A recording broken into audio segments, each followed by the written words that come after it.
Alô, pessoal! Eu sou o Érico San Juan. Este é o podcast Capial, o podcast que também é jornal aqui da TV Metropolitana de Piracicaba. Capial é podcast todo sábado às 10 da manhã, sempre com entrevistas com os colaboradores, os cartunistas que colaboram com o jornal de humor impresso Capial.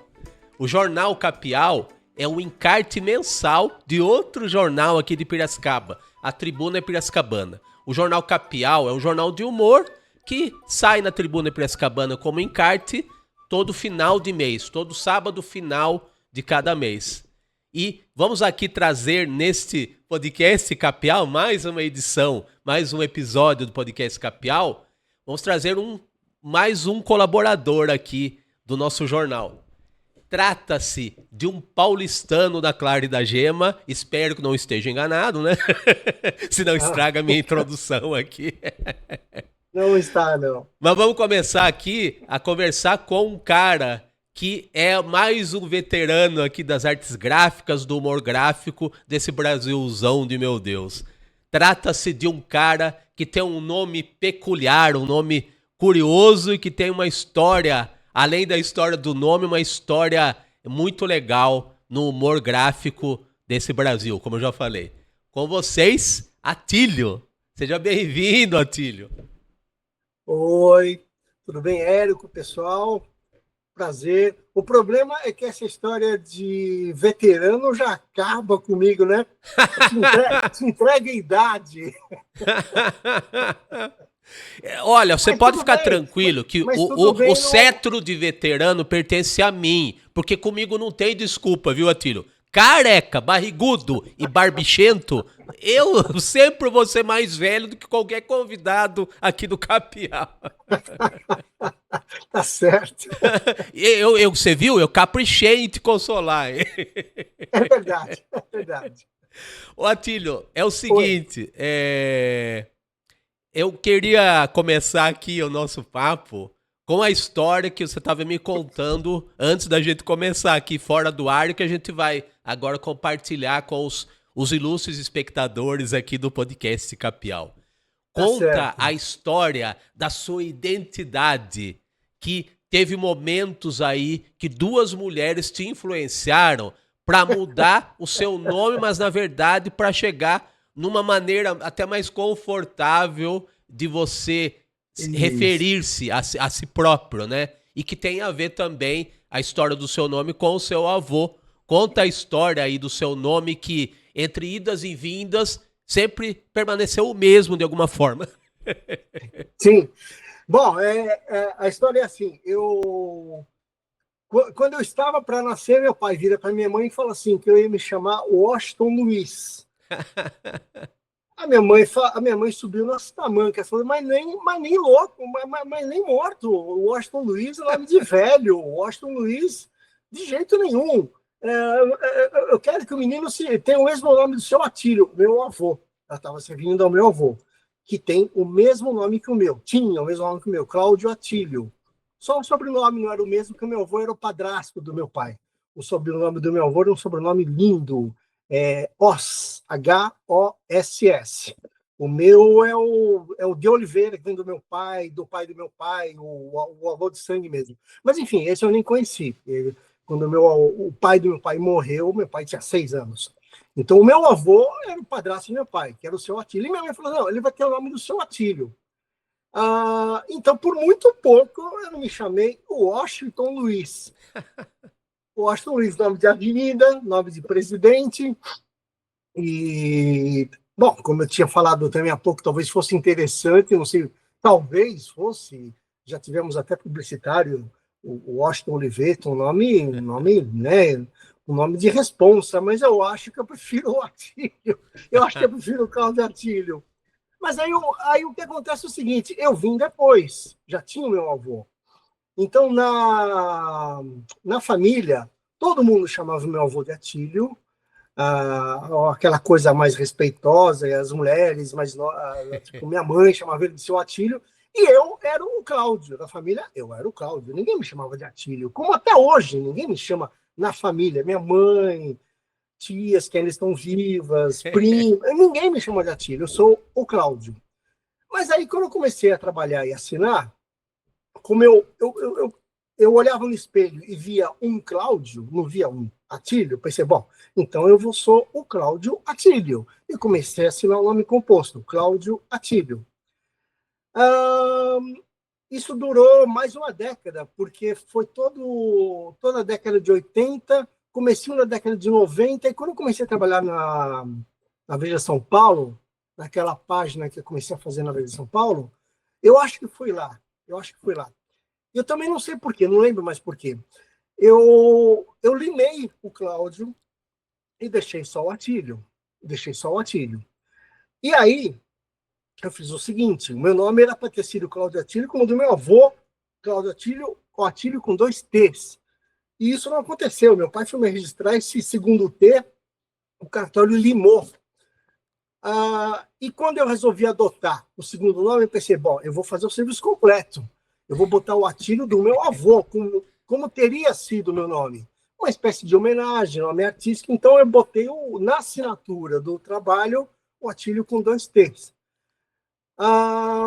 E assim ficou, né? E aí aconteceu o seguinte, eu comecei a... leva um tempo até as pessoas se acostumarem. Alguns me chamavam de Cláudio Atílio, depois passou 1 ano, 2, 3, começam a me chamar de Atílio, e vai indo. E aí, alguns que me conhecem depois, aí eu sou só o Atílio, não sou mais o Cláudio Atílio, ok. Mas acontece que no trato pessoal, amigos, a faculdade, a família, como eu falei e tal, era Cláudio para cá, Cláudio para lá, é Claudinho, e sei lá mais o quê. Era um conflito.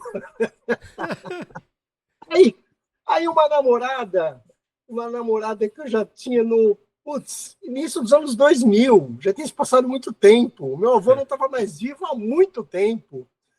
Aí ela falou assim, escuta, me fala aqui uma coisa, você gosta do quê? Do Atílio, do Cláudio? Eu falei, eu gosto do Atílio. O nome que eu gosto é Atílio, eu não gosto do Cláudio, sei lá, não gosto.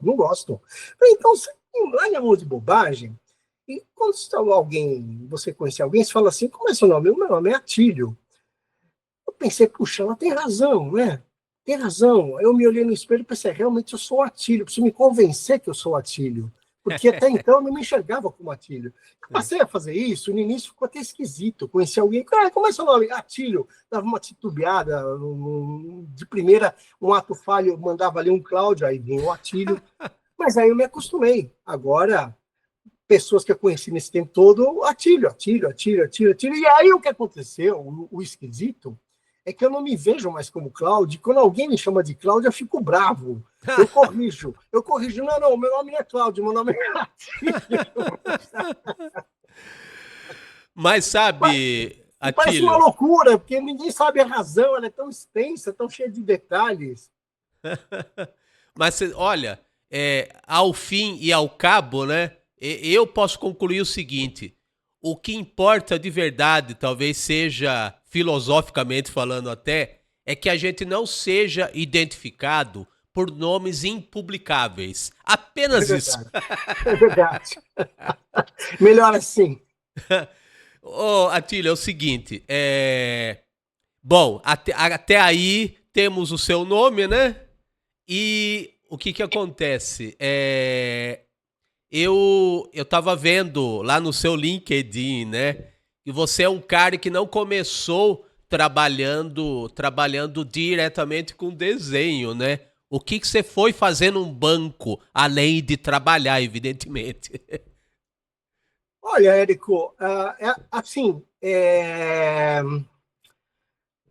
uma sucessão de acasos e acidentes. Quando eu terminei o ginásio, lá na família, já existia uma certeza e era uma tradição na família e uma certeza de que com essa idade se começa a trabalhar para se ganhar dinheiro, porque a situação não estava para, assim, o mar não era para peixe, não estava para peixe, então já começa a se trabalhar cedo.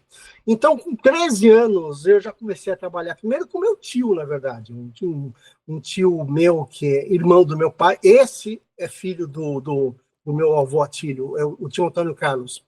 O tio Antônio Carlos tinha uma empresa familiar dele ali de gravar, sabe aquelas canetas Bic que vinha alguma coisa gravada num daqueles lados sextavado, tipo o nome da empresa, que a empresa dá de brinde. Meu tio fazia isso, ele tinha esse trabalho. E era um trabalho de pegar uma caneta por uma, caixas de centenas de canetas, enfiar numa forminha que tinha o espaço da caneta, você puxava uma alavanca, descia um clichê quente, como um ferro elétrico, encostava uma folha dourada naquela caneta e gravava a caneta, uma por uma. Você tinha que fazer 200 canetas, 500 canetas, 2.000 canetas, uma por uma. E eu comecei a fazer isso com meu tio. Era um trabalho. Mas aí isso durou 6 meses. E aí era um trabalho que eu recebia um salário, mas não tinha carteira assinada, aquela coisa toda. Mas aí apareceu um banco na minha vida. Minha mãe falou com uma parente que conhecia não sei quem no BCN e tinha uma vaga lá, tinha que, sei lá, não lembro como é que foi mais. Eu fui lá e entrei no banco, lá no BCN, comecei a trabalhar no banco como office boy. Não existe mais office boy. Comecei a trabalhar como office boy e não tinha nenhuma expectativa de trabalhar com desenho. Com 13, 14, 15 anos, eu não fazia a mínima ideia de que eu ia trabalhar com desenho. Simplesmente eu achava que eu ia fazer um trabalho como qualquer pessoa trabalha para trabalhar e ganhar dinheiro, só isso. O desenho apareceu como trabalho por acasos, por acidentes. Eu não fazia ideia do que ia fazer com esse gosto que eu já tinha por desenho. Eu não fazia ideia de como é que se trabalhava com desenho, nem onde se fazia isso. Não tinha a mínima ideia. Acontece que nesse banco, que no BCN, eles tinham uma revista interna. Tinha uma revista lá no BCN, e essa revista tinha ilustração, tinha foto, revista interna de banco, mas tinha algumas artes ali na revista. E eu, como fui o boy mais horroroso da história daquele banco, tudo que não deve se fazer, eu fiz. Em 6 meses, o cara lá, que era meu chefe, ele me chamou e falou: olha, eu tenho duas alternativas. Ou você vai embora, você vai para o olho da rua, ou você vai para a revista BCN, porque eu ficava desenhando nos contratos do banco. Eu tinha que arquivar esse contrato, eu desenhava lá, enfim, caricatura dos amigos.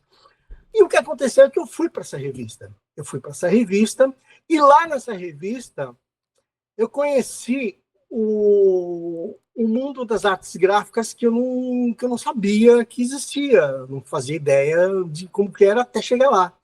E lá eu conheci pessoas profissionais das artes, alguns são amigos até hoje.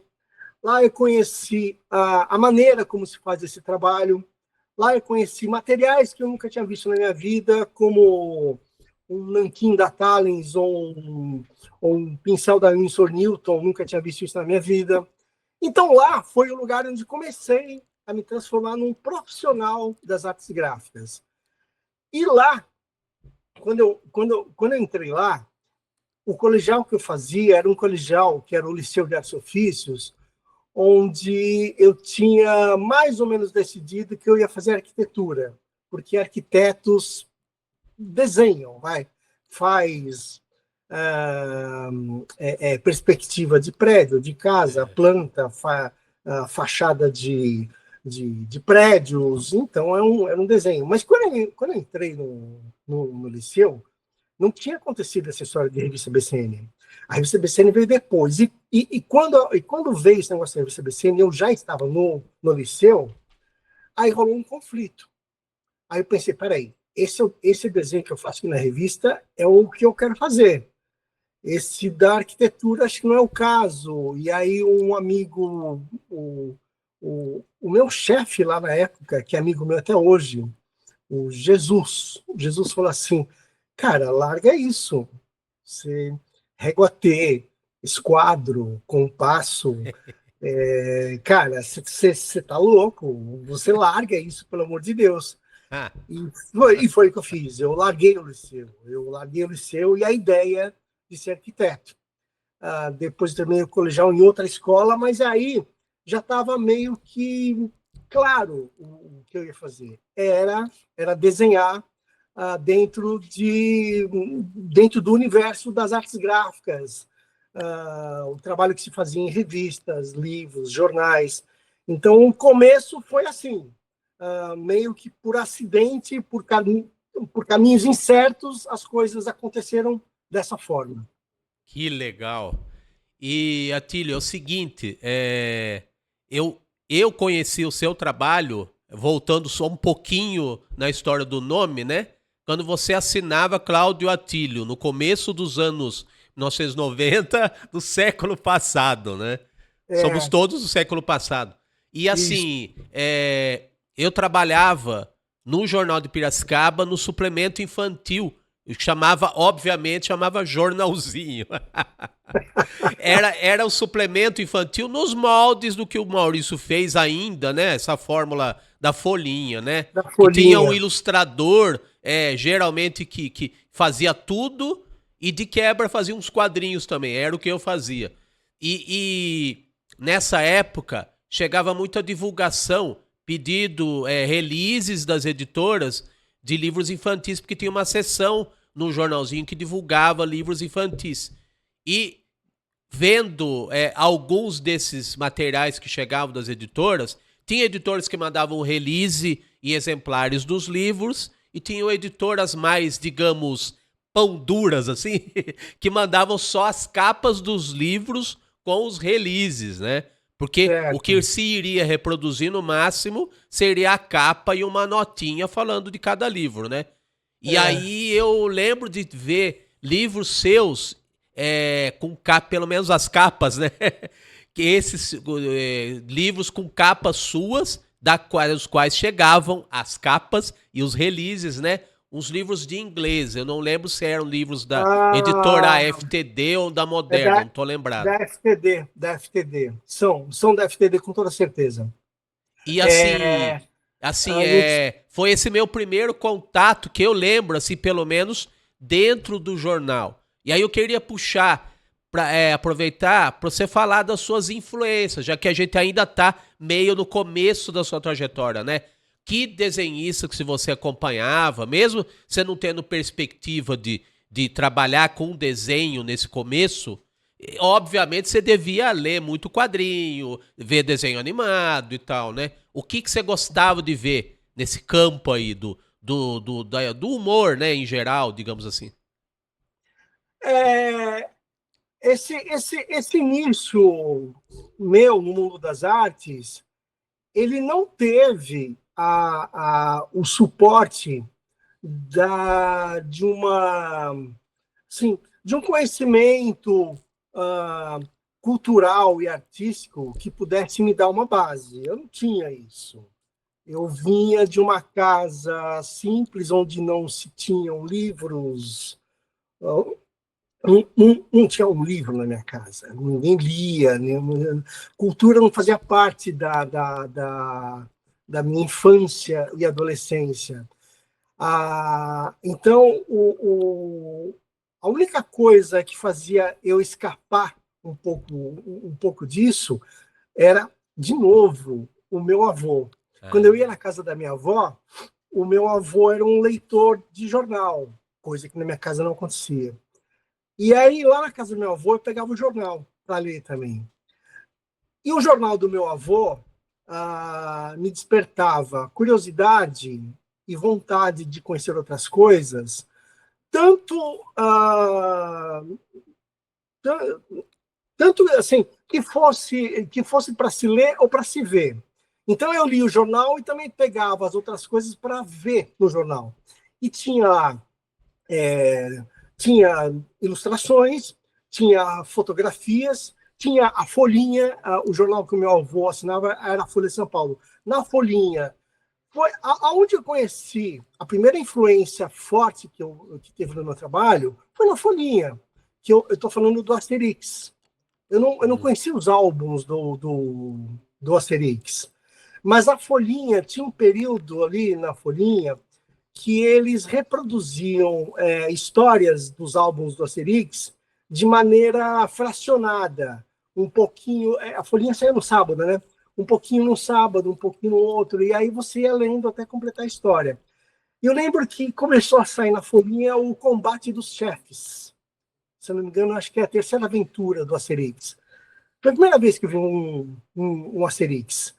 Isso foi uma coisa muito impactante. Isso me deu assim, porque imagina, o que eu conhecia até então eram as revistas Disney. Eu era um leitor de gibis da Disney desde criança. Eu adorava os gibis da Disney, os desenhos da Disney que passavam na TV também, né? Isso daí era uma coisa que era o que norteava o meu fazer artístico, era isso.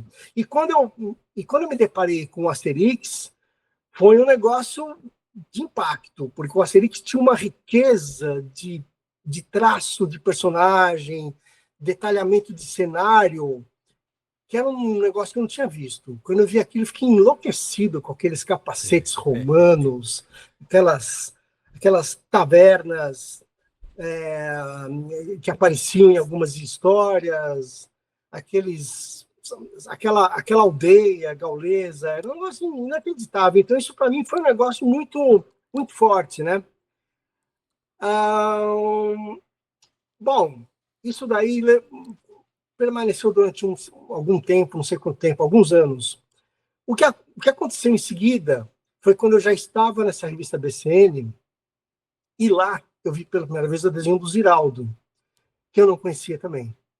Eu lembro que tinha uma pilha de revistas lá, que chegava lá na redação, jornais e revistas de toda a ordem. E um belo dia eu pego uma Cláudia, e lá na última página tinha os quadrinhos da Supermãe. Quando eu vi aquele Ziraldo, aquilo me nocauteou. Aquilo foi um negócio violento. Aquilo lá, realmente, quando eu vi aquilo, foi uma paixão avassaladora. Bateu uma identificação do que eu estava vendo com o que eu gostava já então, que foi um negócio assim terrível. Eu olhei para mim, olhei para o meu desenho e falei assim, eu preciso desconstruir tudo isso aqui e reconstruir novamente, porque essa é a minha estrada. É isso que eu vou fazer. O Asterix eu amo até hoje, não deixei de gostar. Mas o que acontecia quando eu vi aquele desenho anguloso e cubista do Ziraldo, que eu nem sabia que era alguma coisa cubista, mas o Ziraldo não é um cubista, mas ele é um amante de Picasso, é sabido isso. Ele levou isso para o desenho dele. E quando eu vi aquilo, eu fiquei doido. Não sei te dizer por quê, mas eu vi aquilo e fiquei enlouquecido. Eu transformei o que eu fazia, deixei de fazer uma série de coisas, passei a copiar o Ziraldo descaradamente, alucinadamente, e eu na verdade, comecei a fazer igual o que ele fazia. Não é assim, eu vou me inspirar no Ziraldo. Não, eu copiava o Ziraldo. Eu copiava aquela mão do Ziraldo, aqueles pés de ferro elétrico bicudo do Ziraldo, do Jeremias. Eu copiava aquele traço de trincha, de pincel meio seco, que fica esfarelado o traço. Eu copiava tudo, né? Isso daí também durou muito tempo, virou outro conflito, porque aí eu era acusado de copiar um cara que já existia. Aquele desenho, alguém já tinha inventado, não era o meu desenho, né? Bom, um bom tempo depois, eu comecei a reparar em outras coisas também. Eu parei com essa loucura de imaginar que só existia Ziraldo no planeta e comecei a olhar para os lados. Comecei a ver o desenho, o Canini. O Canini foi um cara que também me assim, eu fui somando, né? Não é que eu abandonei o Ziraldo, eu fui somando ao meu traço, que era parecido com o do Ziraldo, as coisas que eu fui pegando do Canini, do Flávio Colim, do Herrero, que trabalhava comigo, depois vários outros, até de gente que não tem nada a ver com o que eu desenho, que eu nem sei fazer igual, como o Moebius, eu não sei fazer aquilo, não faço desenho de anatomia. Mas eu comecei a admirar uma série de outras coisas que, meio que sem perceber, a verdade é essa, meio que sem perceber, eu, quando me dei conta, eu já não estava mais, eu já não era mais a cópia do Ziraldo. Eu já não precisava mais ir para terapia. Eu já não era mais a cópia do Ziraldo, porque eu fui durante muito tempo. Então teve o início foi isso que eu falei, né? O Ziraldo foi o grande impacto disso tudo, depois de Disney e Asterix, o Ziraldo. Mas depois do Ziraldo veio uma série de outros. Eu esqueci de falar do Angeli, esqueci de falar de um monte de gente.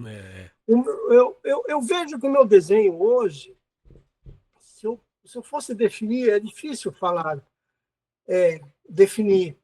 Eu acho que ele é um caldeirão onde eu somei um pouquinho de cada um dos caras que eu amei o trabalho deles, os caras que me deram sentido de vida, aquilo que eu gosto de ver, né? Ver e tentar fazer. Eu acho que o meu desenho ele é a soma disso tudo. A soma e mais alguma coisa minha. Eu acho que é isso. Legal. Então você, como bom leitor de Asterix, usou a metáfora do caldeirão. Só que você não se tornou um Obelix, você se tornou o Atílio. É verdade, é verdade. Legal. O Atílio, é o seguinte, antes da gente ir para outros assuntos, eu queria tocar em um assunto que eu acho muito legal, que eu acho que muitos desenhistas, muitos de nós, de repente não tem esse poder de comunicação, que até era uma característica também do Ziraldo, né? De abraçar o mundo com as pernas. E você teve uma experiência de aparecer diante das câmeras, desenhando na TV Gazeta, no TV Mix. Conta a sua experiência aí como chargista, caricaturista desse programa histórico aí da TV brasileira, né? Cara, eu não acredito. Você viu isso? Sim, não, eu não vi na época, eu não vi, porque aqui não tinha ainda internet, obviamente, então não pegava TV Gazeta em Piracicaba. Mas eu sei, tendo olhado sua biografia, que você teve essa experiência, né? Então conta pra nós, porque desenhistas interativos são mais típicos dessa nossa época de banda larga, né? Então era raro ver performance, talvez o Paulo Caruso, no Roda Viva já naquela época, né? E você teve essa experiência, conta da sua experiência. Então, o Paulo Caruso foi a referência. O que aconteceu foi o seguinte, a TV Gazeta, nos anos 80, eles já tinham consagrado um modelo de jornalismo muito ágil e moderno para a época, que era bem diferente do que se fazia na Globo, que a Globo tinha aquele formato mais mainstream, aquele formato de Rede Globo, e tinha coisa do SBT, tinha a Gazeta, por ter recursos não tão generosos, ela desenvolveu uma fórmula, até lidando com a dificuldade e com pouco orçamento, ela desenvolveu uma fórmula que se transformou em algo novo, que não se conhecia em TV aqui. E isso ficou escancarado no TV Mix, o TV Mix que revelou o Serginho Groisman, está aí até hoje. O TV Mix, lá na Gazeta, nesse período, tinham 4 TV Mix. Um deles era apresentado pela Astrid Fontinelli, o outro pelo Tadeu Jungle, o terceiro não me lembro, e o TV Mix 4 era o do Serginho Groisman. Eram 4 TV Mix. O do Serginho Groisman era o TV Mix 4. E o dele era o último. O dele era o que passava era de noite. Ele tinha 1h30, era das 7, ou era das 7 até as 8h30, ou das 7h30 às 9, alguma coisa assim. E o Serginho já tinha se consagrado nesse TV Mix. Não era o Serginho Groisman gigantesco que virou hoje, mas ele foi revelado para o mundo nesse TV Mix. Tiveram a ideia, lá no TV Mix 4, de fazer o que se fazia no Roda Viva. Você falou do Paulo Caruso agora. O Paulo Caruso já tinha também feito o nome dele na TV, fazendo o que ele ficou durante décadas fazendo, que era desenhar caricaturas e charges na bancada do Roda Viva. E lá na Gazeta, tiveram a ideia de fazer isso também. Não como no Roda Viva, porque no Roda Viva o programa inteiro, o Roda Viva tem, sei lá, 2 horas de duração, 3 horas, ele é longo. E o Paulo Caruso ficava todo esse tempo lá desenhando, e a câmera mostrava mais um desenho dele, às vezes ele apenas no meio do desenho, depois com o desenho já pronto, o desenho no final do programa, e assim ia. A ideia que a Gazeta teve era de pegar mais ou menos esse jeitão, mas fazia da seguinte forma: eles iam chamar um cara para desenhar, um cartunista, caricaturista, para que no programa, que era diário, e ao vivo, também como Roda Viva, naquele programa daquele dia, o cartunista ia desenhar a charge do dia, o assunto do dia. Ou então fazer a caricatura do entrevistado principal do programa. Uma coisa ou outra, mas ia ser um desenho que, ao final, ele seria apresentado, colocado ali num suporte, aí a câmera chegava e mostrava o desenho, focalizava a mim, o cara que tinha desenhado, para fazer um comentário sobre o desenho. Essa era a ideia. Eu fui chamado para isso. Foi no primeiro semestre de 89. Eu lembro até hoje. Foi no maio, abril de 89. Foi quando eu cheguei lá. Bom, o que aconteceu é o seguinte, Érico. Eu estava acostumado a ficar desenhando na minha toca e achando que eu já dominava um pedaço. Tava tudo. Eu já sabia como é que se fazia, estava tudo resolvido. Eu nunca tinha visto uma câmera na minha vida. Assim, câmera profissional, quer dizer. Bom, no primeiro programa, o Serginho explicou para mim como é que ia ser o negócio, beleza, estava tudo combinado. Cara, no primeiro programa, o desenho, eu fiz o desenho, e eu olhava para aquilo tudo em volta, eu já estava tremendo de medo. Os câmeras, que eles eram chamados, não, os abelhas eram repórteres, não era, isso era outra coisa. O câmera, de vez em quando, chegava na mesa e mostrava eu fazendo desenho, eu nem olhava para o cara. Eu nem olhava. Porque se eu olhasse, eu ia me jogar da janela.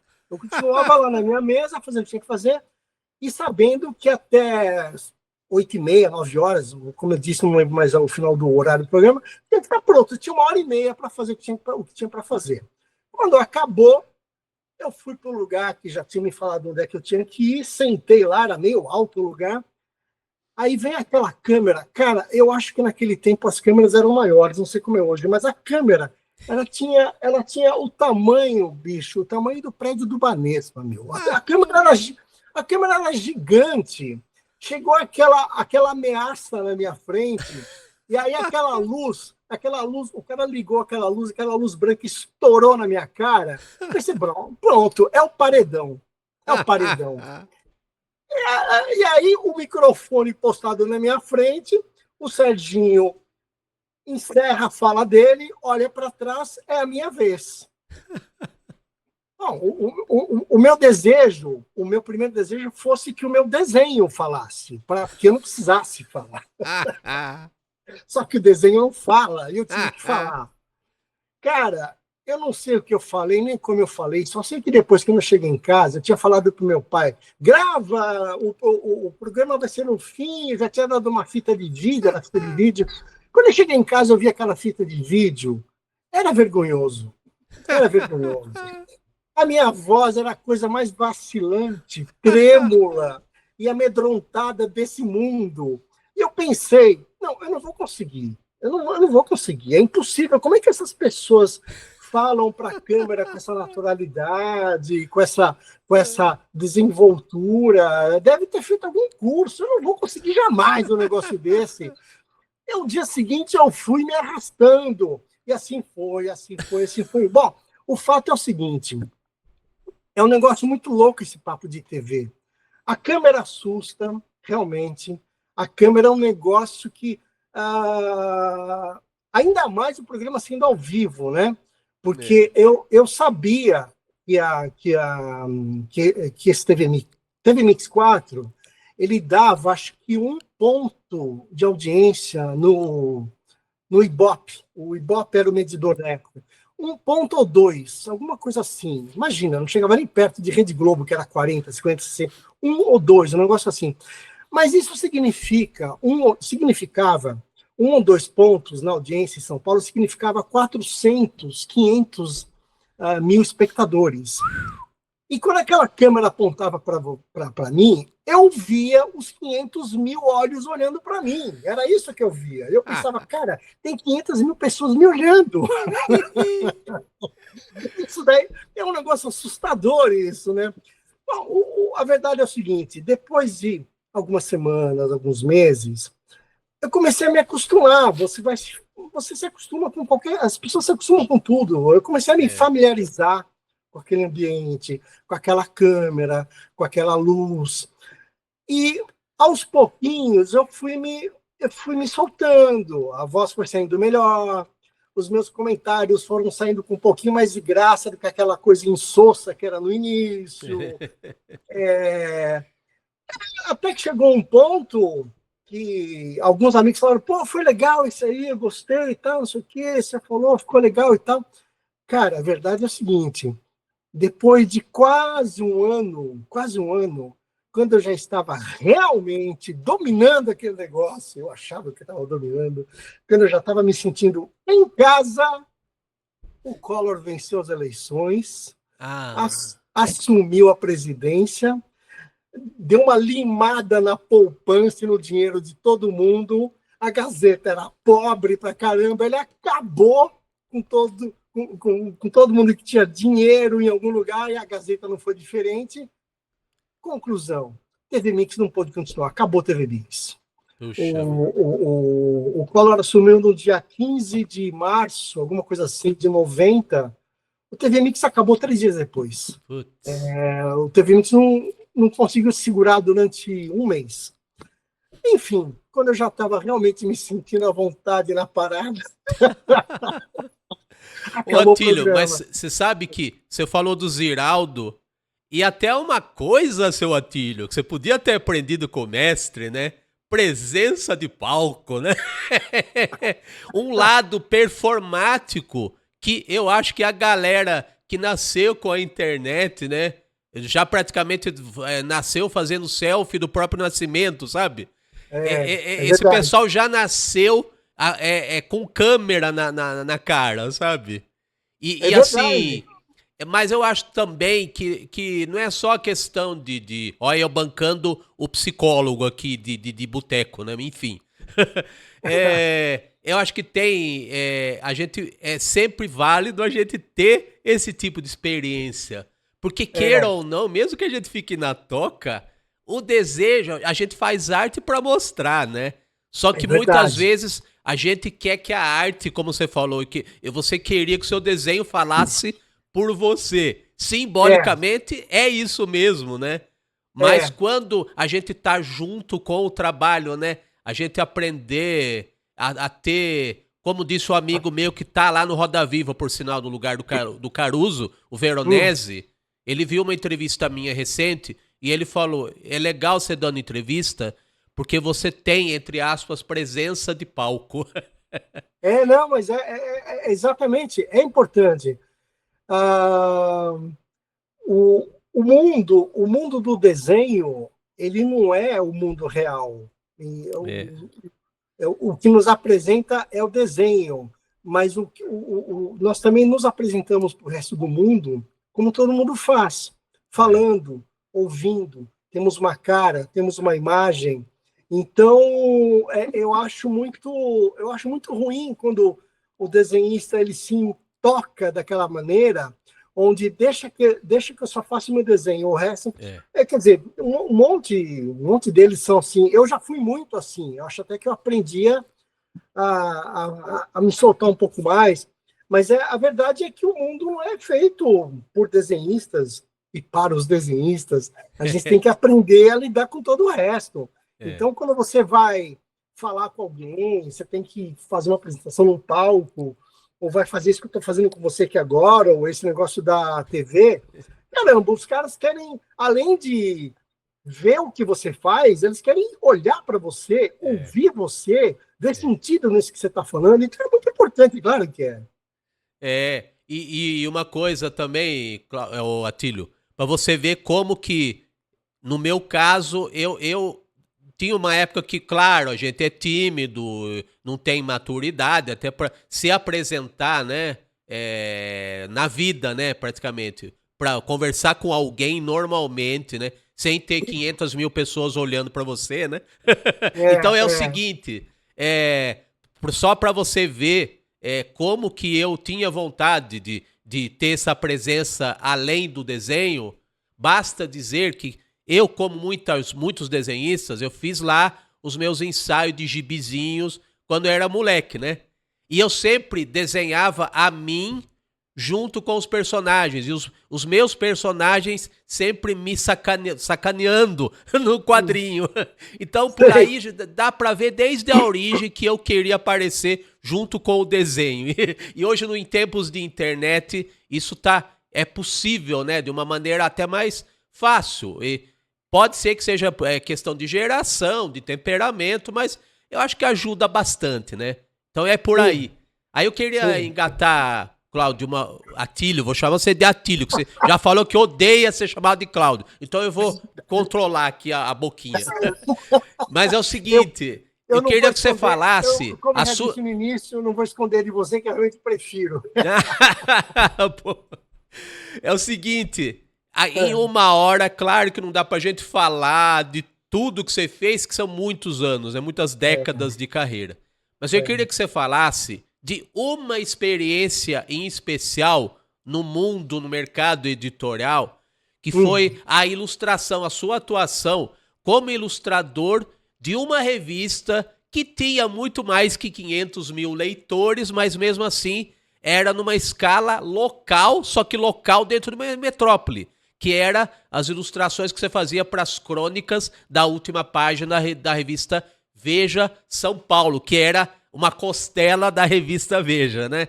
E passou por ela o Valcir Carrasco, nas crônicas dessa página da Veja São Paulo, o Valcir Carrasco, o Marcos Rey.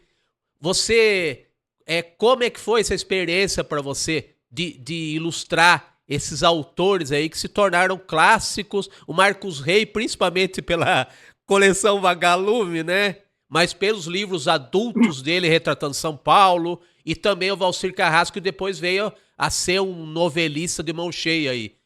Você teve convivência de alguma maneira com esses autores, ou você só recebia o texto e ilustrava e acabou? Como é que foi? Eu primeiro queria falar como que isso aconteceu, como isso começou. Posso falar isso? À vontade. Eu acabei de falar que quando veio o Plano Collor, teve um terremoto em todas as áreas de cultura, comunicação, e o trabalho que eu fazia até então, já não estou mais falando do TV Mix, tá? Estou falando do meu trabalho de ilustração impressa. Até o final de 89, início dos anos 90, eu só trabalhava para ilustração de livros infantis ilustrados, livro didático, era só livro. Eu nunca tinha feito revista, a não ser essa revista BCN, que era uma revista de circulação interna. Quando veio essa desgraceira do Plano Collor, o trabalho de livro nas editoras que eu já conhecia, que eu já trabalhava, Deu uma secada que durou mais um ano. Deu uma secada, assim, mudou muito, drasticamente.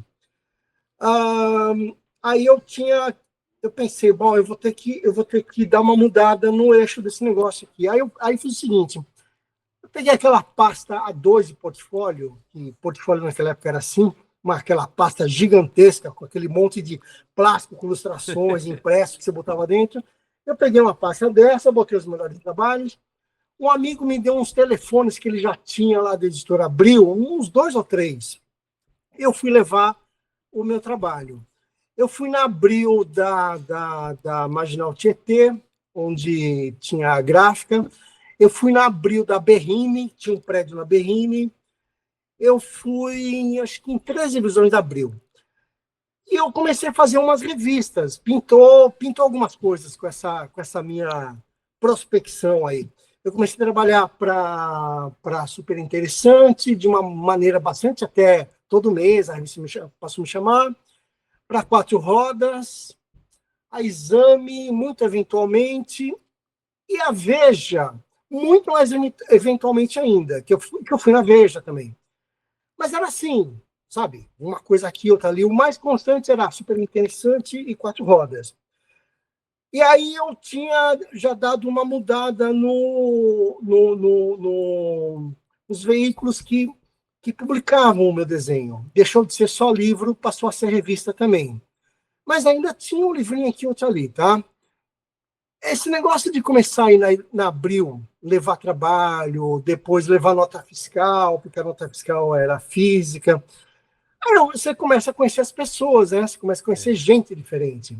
Vai levar um trabalho aqui, vai levar outro ali. E começa a ficar amigo dos caras. Eu comecei a fazer amizades novas que eu não tinha até então. Um belo dia, eu estava indo levar, acho que um trabalho para Exame, lá no prédio da Abril da Marginal Tietê. Quando eu estou entrando no elevador, sai do elevador o Cesário, que era o diretor de arte da Veja São Paulo. Antes de eu entrar no elevador, ele me segurou. Aí o elevador foi e falou: Atílio, peraí. O elevador falou: o que foi? Você não? Beleza. Escuta, peraí, me ocorreu uma coisa aqui agora, que eu estou te vendo aí. A gente está fazendo uma sessão nova na revista, vai inaugurar aqui, daqui menos um mês. É uma página de crônicas. Vão ter ali os cronistas e os ilustradores de cada cronista. Serão 3 cronistas e 3 ilustradores. E estava faltando um ilustrador, eu estava com alguns nomes em vista, mas agora que eu te vi, me ocorreu, quer fazer você? Foi assim, informal, com a maior informalidade do mundo. Eu falei, quero, top. Foi assim que o trabalho da Veja São Paulo aconteceu. Com um cara me segurando pelo braço antes de eu pegar o elevador. De início eram 3 cronistas e 3 ilustradores. Os ilustradores éramos eu, o Laerte, a Laerte, mas na época o Laerte, Coutinho, e o Rodrigo Andrade, um artista plástico. E os cronistas, que eram o Marcos Rey, Raul Dravnik e o Valci Carrasco. Eu comecei a fazer o Raul Dravnik. Deu um ano, o Raul Dravnik resolveu que ele não ia mais escrever as crônicas dele, então ele caiu fora. Caiu fora o Raul, cai fora junto com o ilustrador, que era eu. Falei, oh, meu Deus, que maravilha, né? Aí eu fui lá chorar as pitangas na vez e falei, você viu só aquele Raul? Aquele cara resolveu que não vai mais escrever, dancei junto. Eu estava falando isso com o Rodrigo Andrade, esse artista plástico, que ele era também funcionário da editora Abril e ele fazia as capas da Veja. Ele era o diretor de arte responsável pelas capas de Veja. Aí ele falou assim, cara, faz o seguinte, meu, entra você no meu lugar, porque, para te falar bem a verdade, eu não sou ilustrador, eu sou pintor. Nem sei por que me chamaram para desenhar esse troço, eu não sei nem fazer isso aí. Cara, entra você no meu lugar, eu não vou mais fazer esse negócio, eu já tenho que cuidar da capa aqui, que é uma dor de cabeça toda santa semana. Acabou. Eu faço o Marcos Rey, você fica no meu lugar fazendo Marcos Rey. vê lá com o Cesário. Eu falei, Cesário, beleza? Beleza, para mim tanto faz. E aí eu passei a fazer o Marcos Rey. Foi assim. Teve também esse detalhe. Bom, eu fiz a Vejinha começou em 92 e foi até 2018, quando acabou essa sessão. Isso foram 26 anos, 26 anos dessa página da crônica. Nesses 26 anos, eu passei pelos cronistas Marcos Rey, Valci Carrasco, o Raul Dravnik, que foi o cara que eu comecei, depois mudou para o Valci Carrasco, depois veio o Matheus Schertz, depois aquele mineiro que eu me esqueci do nome, meu Deus do céu. Olha, foram 5 ou 6 que ele teve que pegar agora lá e olhar. Eu nunca vi nenhum deles pessoalmente. O trabalho era feito da seguinte forma: eu recebia um texto na sexta-feira, para que na segunda, no máximo terça-feira da outra semana, da semana seguinte, ou seja, tinha o final de semana só nesse meio aí, entregasse o desenho. Obviamente que eu não fazia no final de semana, nunca fiz o final de semana. Eu fazia era na própria terça, ou na segunda ou terça. Era assim. Cara, foi um dos trabalhos mais sensacionais que eu já fiz, se não o mais. Eu devo ter lido umas 5.000 crônicas na minha vida durante esses 26 anos. É por isso que agora eu vou para o Facebook e escrevo as minhas. Virou um vício, porque eu tinha que ler crônica semana sim, semana não, né? E tinha umas sensacionais, tinha umas maravilhosas. Eu adorei. Meu, o meu preferido foi o Matheus Schertz. Eu amei as crônicas. O Matheus Schertz é um gringo, é um americano que se estabeleceu no Brasil nos anos 80, casou aqui, teve filho aqui. Ele trabalha trabalhou acho que na National Geographic, na revista, trabalhou na Abril. Ele é um cara atuante nesse negócio do mundo sustentável, da ecologia. Ele é um militante. E ele é uma figura sensacional, uma figura maravilhosa. Eu adoro o Matheus Schertz. E o texto dele é sensacional, eu adorei o texto dele. Mas o Marcos Rey, imagina, que é um clássico, o Valci Carrasco, que é de uma popularidade incrível. Então, e é um trabalho, se você quer saber, Érico, o trabalho que tem como marco na minha carreira, eu deixar de ser o Atílio que copiava o Ziraldo para virar o Atílio que tem um desenho que é do Atílio, é o trabalho da Veja São Paulo. É esse. Quando eu olho os primeiros que eu fiz e vejo, eu tenho todos os impressos, está lá numa pasta, todos eles, e olho o mesmo trabalho de um ano depois, dá para ver isso nitidamente. Nitidamente. Eu não sei porquê, mas foi na página da Vejinha que eu deixei de ser a cópia do Ziraldo, que tinha feito isso durante mais de uma década. Então, é um marco muito importante na minha carreira. Foi o trabalho que mais mostrou o que eu fazia. A vitrine era poderosíssima, né? Uma revista lida por quase... A circulação da Veja São Paulo era 600, 700 mil exemplares, mas uma pessoa só não lia a revista, então era muita gente vendo aquilo. Então era uma vitrine poderosíssima, né? É um trabalho assim, um grande orgulho que eu tive foi ter feito esse trabalho, sim. Que bom. O Atílio, e só para fechar esse assunto das crônicas, né? A gente vai, infelizmente, tanta história para tão pouco tempo de podcast, né? Então vou começar aqui o horário, a reta final aqui com os comentários mais curtinhos, se possível, né? Tá bom, ok. Mas o seguinte, eu só queria comentar um negócio que é o seguinte. Eu acho que você pegou gosto pela crônica, não só por ilustrar, mas por fazer. Quem tiver a felicidade de acompanhar as suas redes sociais, principalmente o seu Facebook, eu tô notando que você tá começando a se entusiasmar aí em fazer uns textos que tem cara ou são verdadeiramente crônicas, né? Então vamos conversar depois para publicar essa sua faceta litero-jornalística no Jornal Capial também. Maravilha, ok, maravilha. Perfeito. Legal. E a gente, para fechar a tampa aqui do podcast, vamos mostrar alguns poucos trabalhos aqui que você publicou no Capial, por enquanto, né? E você comentar rapidinho cada um deles aqui. Vamos lá? Vamos. É o seguinte, a gente tá mostrando aqui o primeiro cartoon que eu te pedi por Capial, quando eu ainda publicava no jornal os cartoons com temas e que eram uma salada de cartunistas, né? E esse foi o primeiro cartoon que você publicou no Capial, lá no comecinho do Capial. Isso. Eu me lembro. E esse cartoon aí, comenta aí rapidinho pra nós. Esse daí foi naquele período de calorão danado que fez no verão do ano passado, né? O verão de 2024 foi um calor fora do comum. E teve um dia que eu estava derretendo aqui e fiz esse cartoon meio que para exorcizar o calor que eu achava que não ia aguentar. Foi isso.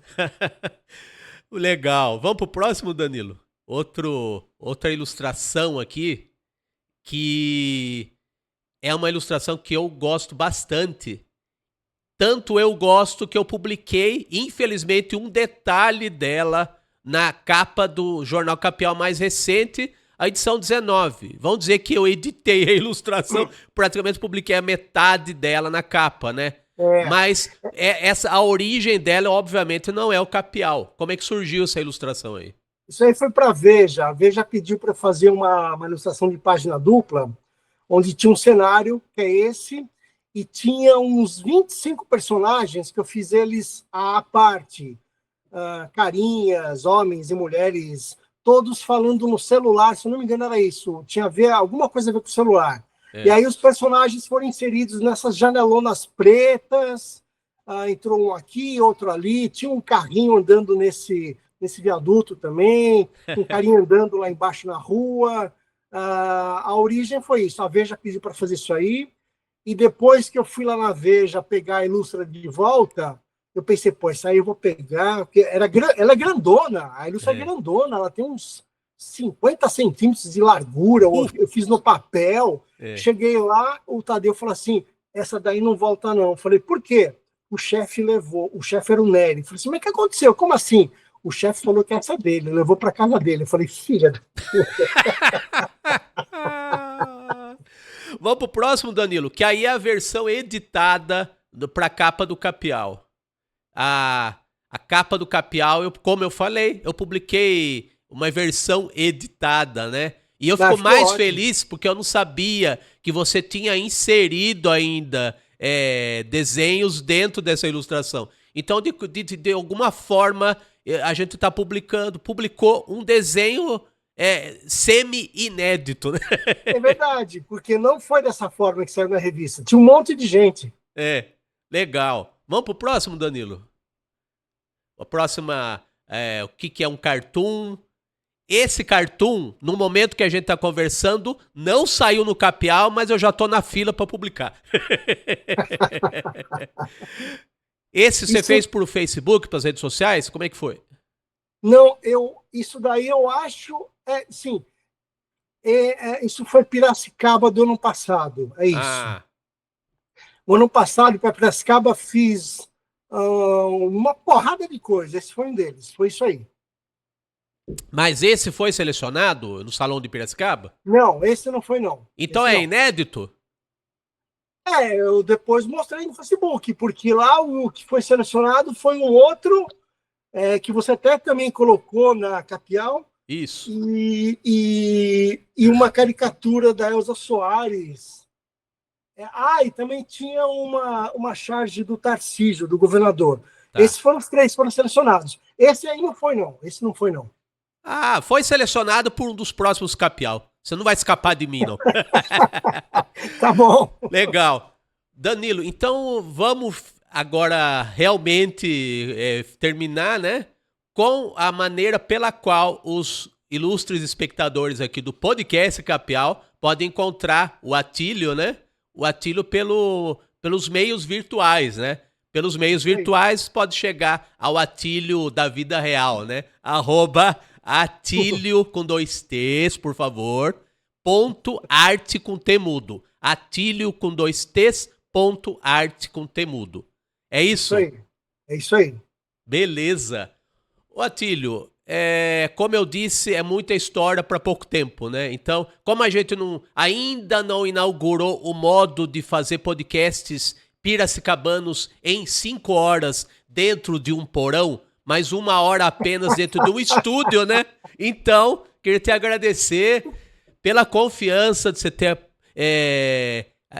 cedido a gentileza de publicar o seu trabalho no Jornal Capial, né? É uma maneira da gente manter viva a chama do cartoon, impresso o meio do qual viemos e que esperamos que não acabe tão cedo, né?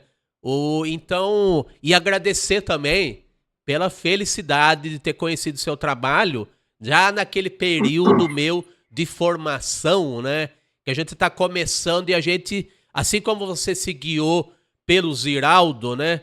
Eu também me guiei por você. Você é uma das minhas influências, então eu fico feliz de te conhecer e com o tempo ser seu colega de traço também. Então, muitíssimo obrigado. Ô, Érico, eu fico até sem jeito de ouvir você falar isso e sou eu que agradeço, tá? Eu agradeço a você, a produção, a gentileza por me chamarem e fiquei muito, muito satisfeito. Me coloco à disposição para fazer isso sempre que vocês quiserem, sempre que vocês desejarem. Será um prazer como foi agora. Sou eu que agradeço. Muito obrigado a todos, a você. E adorei. Foi muito legal.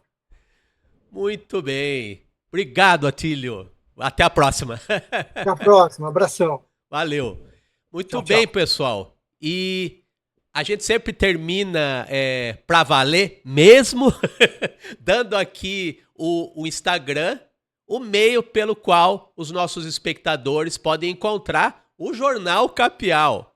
Aqui em Piracicaba, quem for assinante da Tribuna Piracicabana pode ter acesso à versão impressa do Jornal Capial pelo jornal Tribuna Piracicabana todo final de mês, né?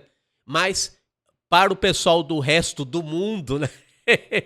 Temos a internet, temos o Instagram do Jornal Capial, que é @capial.humor. @capial com o U, pessoal. @capial.humor. Nesse Instagram, você pode encontrar todas as edições em PDF do Jornal Capial. Até o momento aqui que a gente está gravando, são 19 edições mensais do Jornal Capial, com cartunistas do Brasil, mais de 50 cartunistas até esse momento que a gente está gravando, publicados no Jornal Capial. Cartunistas do Brasil e do mundo. O Capial é o nosso salão de humor impresso e também virtual. Capial, que é jornal, e como você está vendo aqui, todo sábado às 10 da manhã, Capial também é podcast. O humor está em todas as mídias possíveis e imagináveis aqui, a partir da capital do humor mundial, que é Piracicaba. Então é isso aí, pessoal. Até sábado que vem, aqui na TV Metropolitana de Piracicaba. Um grande abraço. Tchau, tchau.